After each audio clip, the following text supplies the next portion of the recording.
Hi everyone, my name is Leo. I work on Powder. The title ended up different from what was announced. So initially I wanted to do like a high level sort of demo talk, but a few meetups ago Chris already did that. So I thought should probably talk about something different. So today I'm going to talk about basically how we have integrated many different provers in our compiler and what we want to do next.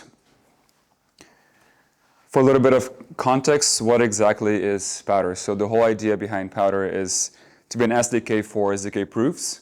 What does that mean? How many people here know what zero-knowledge proofs are? Okay, cool, almost everyone. So with zero-knowledge proofs, what you want to do is basically prove that you know something about utter something without necessarily showing what that thing is. And that can also be computation. So you can prove that you've computed an algorithm successfully over some input and you got some output, and you can make a proof for that you can use to convince a certain verifier that that's true. And the way you could do this already a few years ago, in a programming perspective, is you could write what's called zk circuits.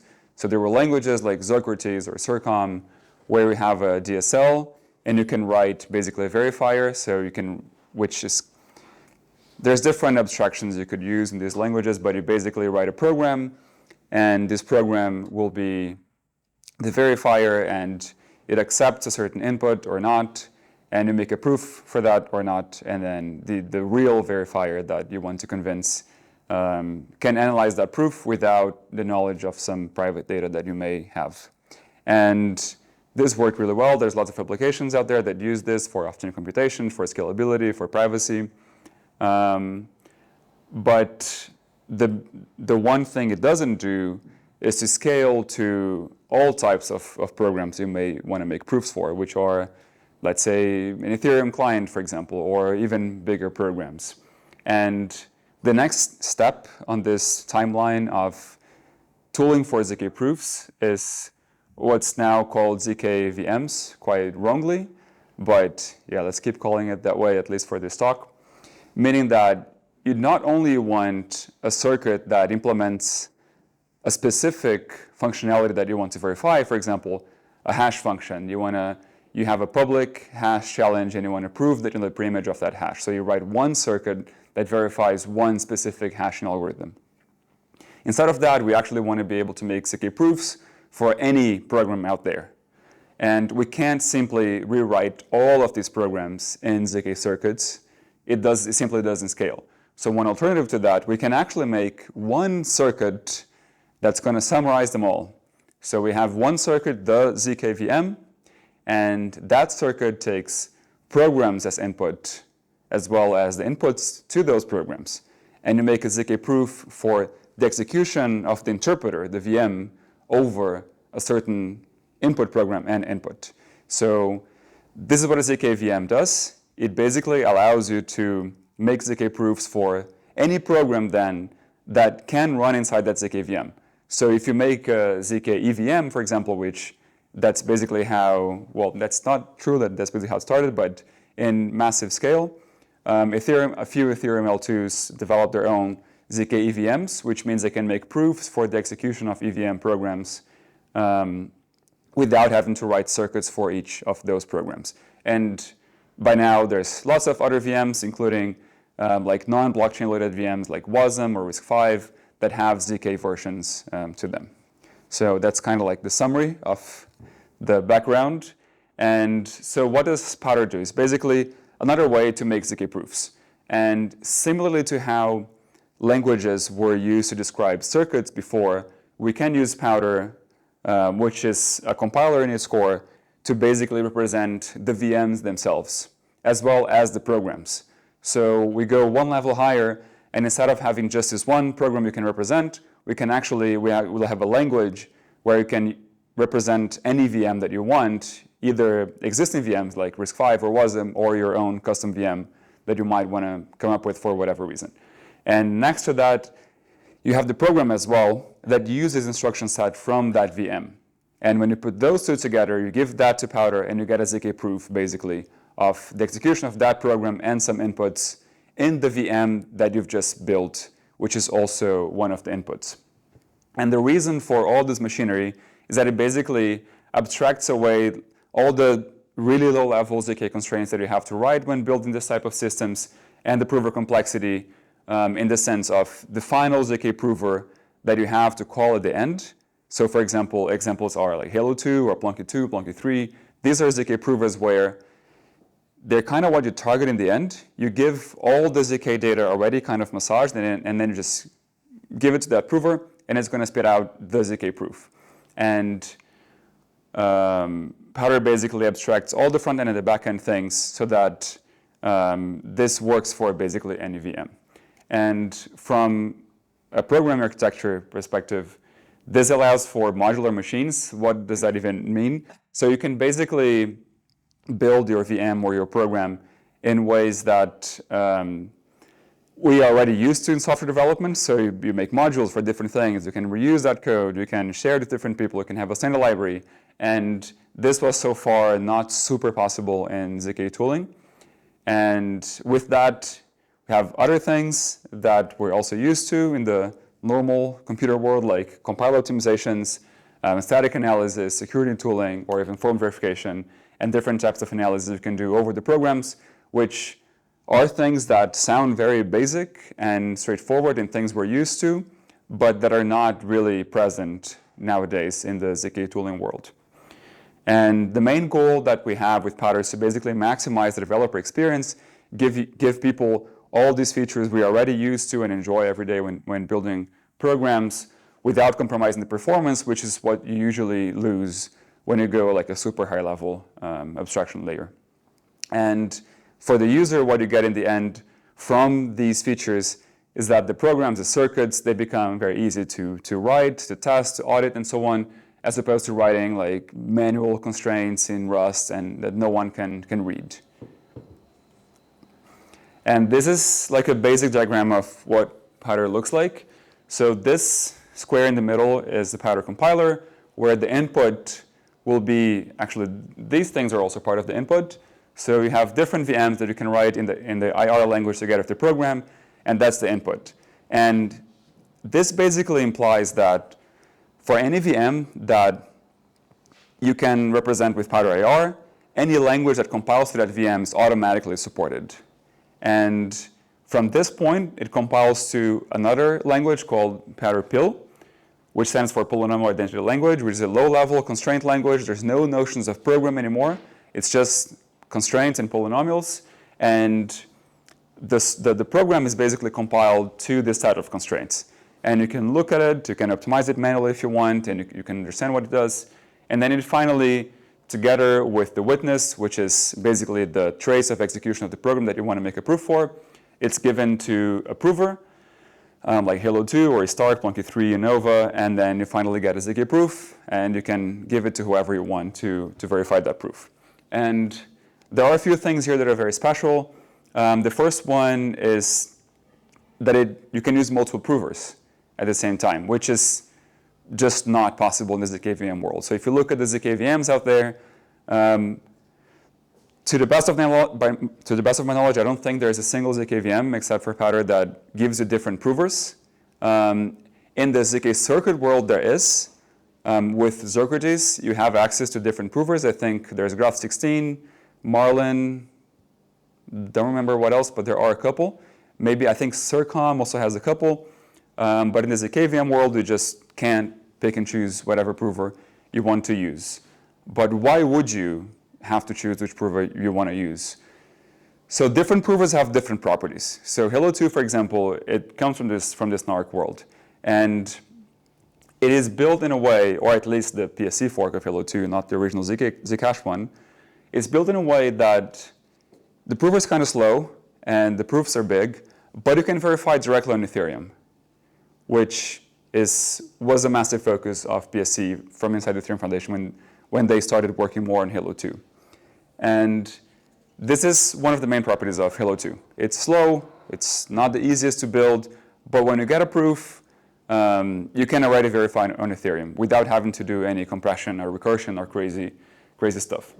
eStark is used by the Polygon zKVM team. It's also built by them. And yeah, you get Stark proofs. And these are very similar. Plunky 3 is also from Polygon, but from the Polygon 0 team. And wait, yeah. And it also supports Starks, but with different fields. These two are actually very similar, but this one is more optimized for EVM, where this is for zk proofs in general using Starks. And Nova is a folding scheme that still doesn't have that much production usage, because most of the L2s that drive a lot of the zk proof infrastructure, they use Starks or Snarks directly. But yeah, with Powder, you basically, from any program that goes through this pipeline, you automatically have access to any of these provers. Actually, not Nova, it's not integrated, but we actually integrated Stu, which is also a Stark prover from the one that Starkware uses. And it's similar to these two in a way. And yeah, this is kind of the main thing we try to provide for people, because there are new provers, new techniques coming out all the time. And if a zKVM sticks to a prover, they actually got vendor locked in. It's pretty hard for them to migrate to a different prover. It's just a lot of manual work, a lot of manually optimized code that has been written, which is going to have a really high switching cost if you want to switch provers. And they currently do have the best performance.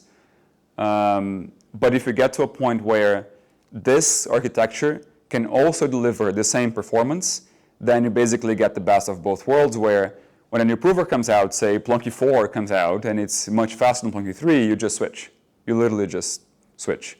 And there's also the case when there's completely different techniques coming out, like GKR or Binius, everyone's talking about these two proof systems. They're not quite in production level yet, but there's a lot of promise. And how do we know that they actually work from a system? If it's not possible to experiment or integrate, there's just no way for me to make the decision, so I end up getting stuck with my old prover, and I don't even know if I should switch or not, so the decision becomes kind of impossible.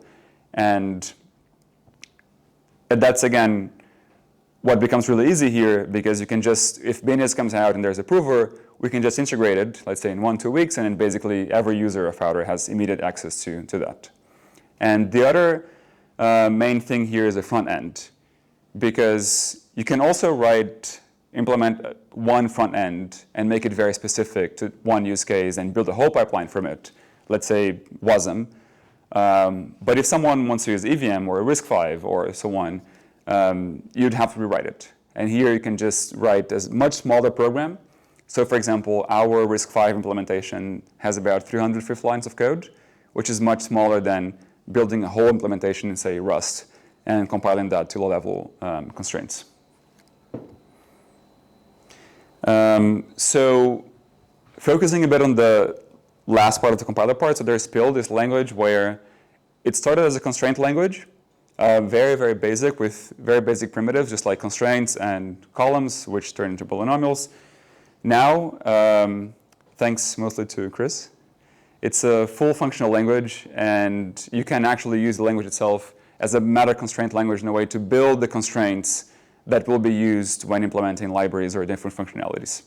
And we have already used this internally to implement, for example, lookup and permutation arguments, which is something that some of the provers provide. This is a primitive. So these are like kind of ZK gadgets that make it really nice for the circuit. So they're kind of like algorithmic primitives that some of the provers give you, and you can use it to write optimized circuits in a way. But not all provers come with this functionality. But then, if we want to support multiple provers, how do we actually do it? Because if the front end uses this and we use it as a zKVM, how do we make sure that the prover that doesn't have that functionality, how can we use it? And the answer is basically that we can implement it in the language itself, so that all these things that are specific to provers can simply go into a standard library, and then we only pick and choose whenever we are going to use a prover. so that these kind of tricks and optimizations that we make in the circuits, that they just become generic, they become a library, and implemented in the language itself, which means they will work for any prover that we integrate automatically. Basically, after we integrate the very basics of the prover, which is 3 things: columns, constraints, and challenges. When these 3 things are implemented, everything else comes on top is automatically integrated as well. And this was an attempt of a screenshot of one of these arguments implemented in Pill itself. Probably doesn't say much as just a screenshot, but the main point here is that this is literally a 100-line library code. Whereas if you were to implement this, and this scales for any prover that we integrate, whereas if you were to implement this for each prover, you'd probably have hundreds of lines of Rust code for every single prover that you want to integrate. And the last thing we want to do with the provers, and this is more of a future kind of thought that we really want to do, and it's starting to become possible with already having multiple provers that we can potentially use together, is a combination of provers. And whereas currently, whenever we have a proof, it's a proof in one proof system. So here's a Halo 2 proof, here's a Stark proof, here's a Nova proof. But what if we can make proofs of proofs, which we already do in a recursive way, but what if we could use multiple proof systems in a single proof? So this is also not done in production right now, and it's something we're really interested in kind of like from a research perspective, but we do think it can turn into production optimizations, because especially when building a zKVM, there's lots of different parts that have different pros and cons on the way you prove them. So if you think about like hash functions, they have a certain structure that makes it suitable for, say, like folding schemes.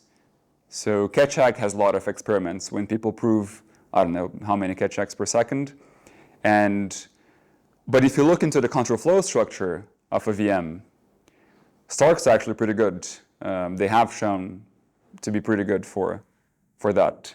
So what if you identify like 5 or 6 things in your zKVM that would benefit from different proof systems? If you only pick one, you're basically getting worse performance than the ideal, just from the fact that you can't optimize each part of your proof with its specific, with the proof system that would be best for that part. So this is something we want to do. The main sort of practical idea right now would be to use Starks with something circuit-based, like GKR or some folding schemes for the hash functions, or this kind of very like self-contained repeated structure algorithms. So this is kind of like the main candidate right now in our heads.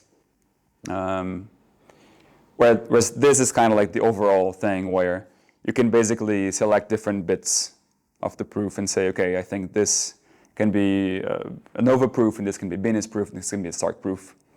And where, yeah, I guess the ultimate dream would be that these are just compiler options, and you just say, compiler, pick the best one, and somehow it knows how to do that. And magically, you end up with the ideal proof for your system. Yeah, that's basically what I just said. So yeah, this would be the updated version where, yeah, in the end, we don't end up with a single proof of a kind, but we have a proof where you can mix whatever you want inside.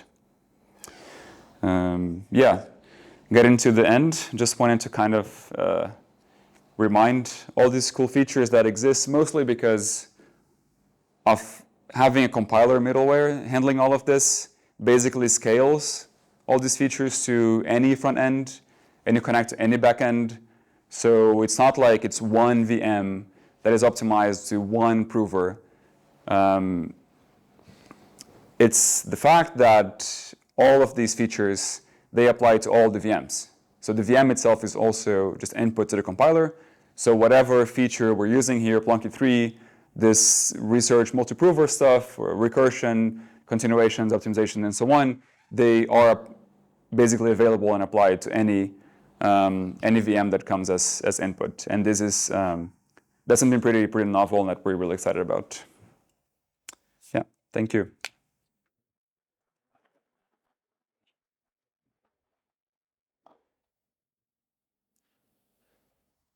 Do we have questions?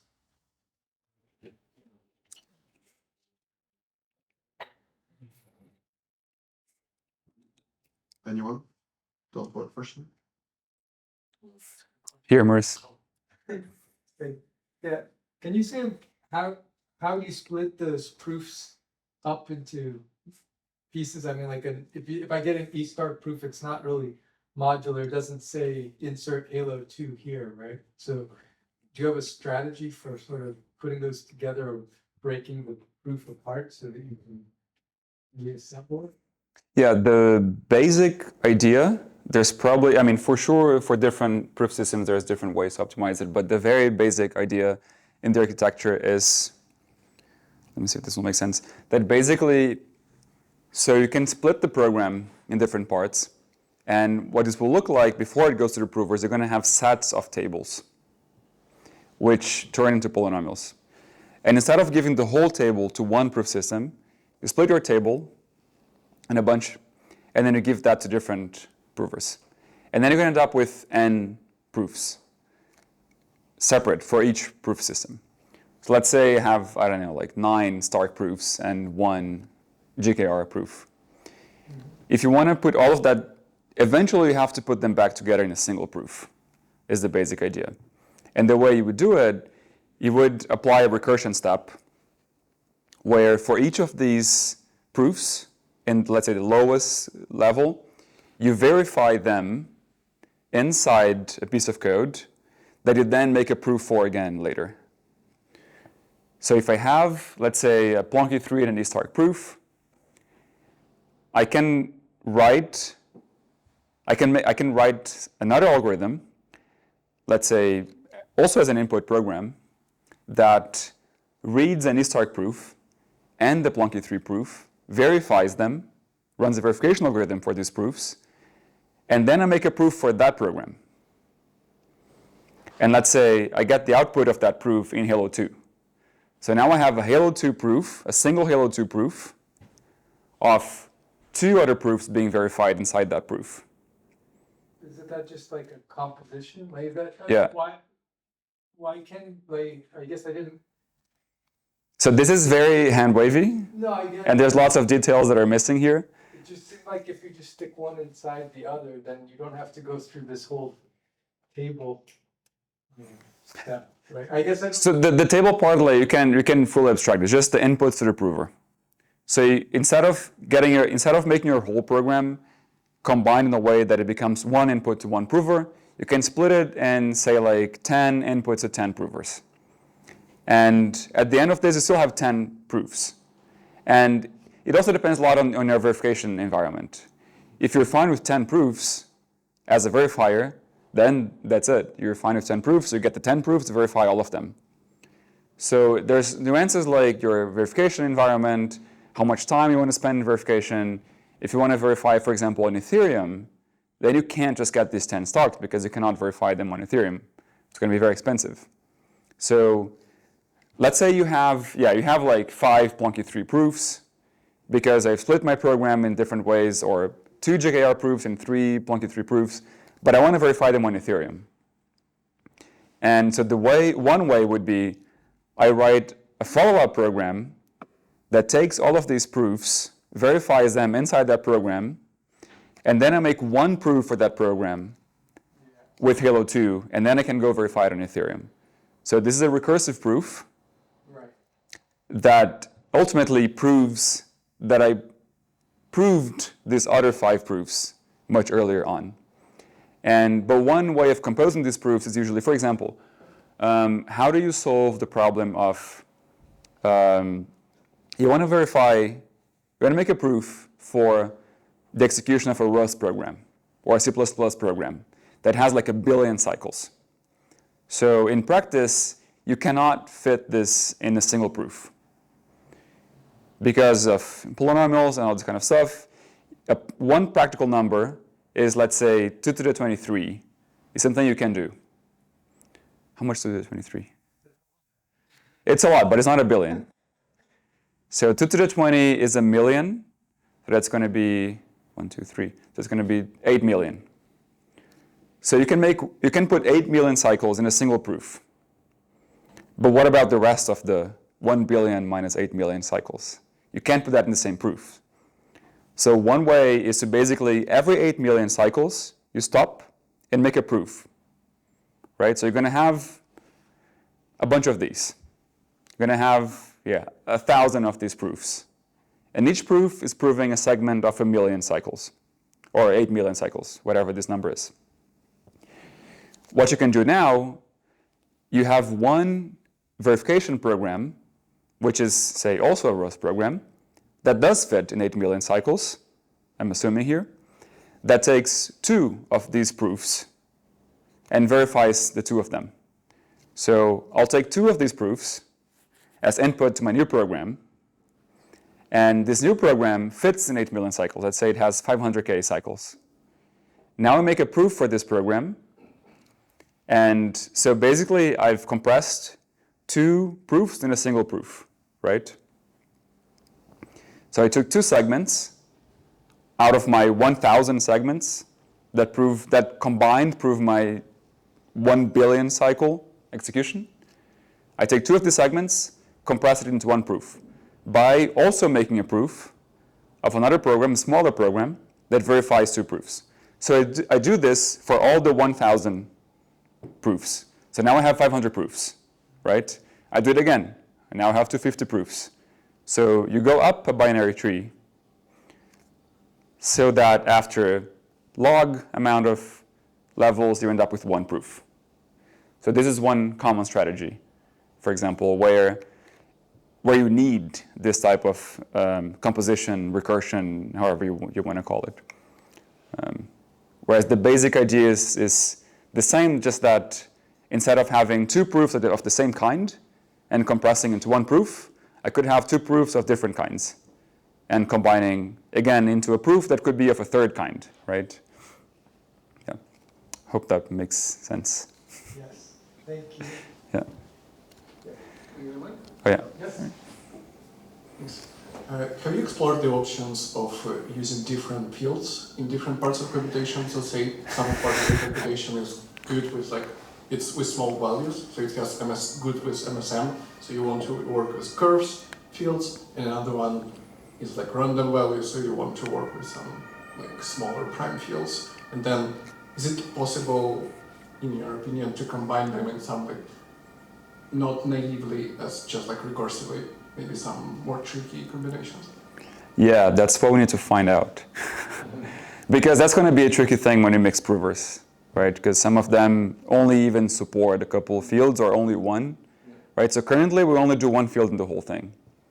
So it's either BN everywhere if you're going Halo 2, or Goldilocks 64 bits, or Baby Bear 31 bits, Racine 31 bits if you're going to Plunky 3, and that's applied everywhere.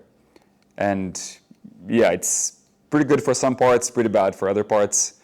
And I guess it's, even if you do it combine it recursively, you still run out into the problem that exactly, that verifier circuit, it will, some part it will be non-native arithmetic. And exactly, yeah. So that's the part that we did have some, we've thought about what you asked, but not from the direction that you asked. We thought about from the perspective of it being a problem when you try to do recursion. Because if you want to verify a 31-bit Fry Stark and put that together with, I don't know, GKR using whatever field it is, BN or whatnot, because you want to do curve stuff, then how do you even verify these 2 together? Because the field arithmetic is going to be all wrong, and you don't want to pay for a bunch of wrong field stuff. It would be nice to solve this problem. That can also be a feature. Yeah. I guess a similar differentiation factor is multivariate and univariate polynomials. So you also mentioned GKR combining it with Starks. Is it a problem? I mean, some current techniques just switch back to the univariate. So say Valida or SP1, they do GKR, but then in AOP, they make it univariate conversion. You're considering something similar? Or? For the GKR case, I'm not too familiar how we're implementing it. Do you know, Chris? I don't think we use multivariate. Yeah, that I don't think so either. But I'm not sure if there's plans. Yeah. But I mean, the main reason we haven't spent much time on multivariate polynomials is because there are no good backends yet, as far as I know. Hyperplonk? Yeah, could be next in the to-do list. But you have Lasso there. Yeah. Lasso is primarily multivariate. Yeah, we haven't. Yeah, so lots like. So these Lasso, Benias, and Nova, or I guess CycleFold, also like things we just think about would be cool. They're realistic. What? It's a wish list. Yeah, it's a wish list. Though what we do have now, like a basic integration, is Stu, the new prover from Starkware. Though it's a basic Stark prover, they do have circle Starks, which Plunky 3 is integrating, I think, or They already have it. they have it. Is it? Because I've heard it wasn't like fully optimized yet and stuff. I think they just use different deep quotient strategy, Okay. like from original paper, and then Stu uses slightly newer. Yeah. So maybe that. Yeah. But Yeah, and one thing we would, of course, really like to try to use is Benias, but there's no practical tooling for it yet. And that would be, I mean, not exactly what you asked before, but would be related to having different fields for different things. it also seems like some of these are like different parts of the prover. So Lasso is a lookup argument, Benias is a bit more of a commitment scheme. Does it make sense to combine them as a full-on proof system, like Halo 2 and Plunky 3? I don't know. That's why you have to integrate all of them first, and then try it out. I get it. Yeah. Yeah. Very excited. Yeah. Exciting. Thank you. Yeah. Thank you. A last question, maybe? Alrighty, then thanks so much again. Cool. Yeah. Thank you.